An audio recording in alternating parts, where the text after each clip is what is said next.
Another reason nga nung dili mo succeed ang uban sa networking is self-limitation.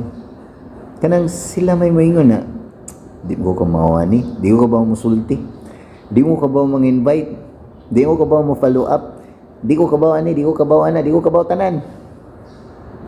Nakalimot ka nga di ka kabaw mulakaw pagsugod. Nakalimot ka nga di ka kabaw mohungit paguna. Nakalimot ka nga di ta kabaw mo suwat tanan pagsugod. Pero niskwila lang ka. Mahilak pag ka sa una, pasuwaton. Kalimot ka. Nakalimot ka nga astang pag-color, mula pa sa imong color. Ikaw rin ginagingon na di ka kamao.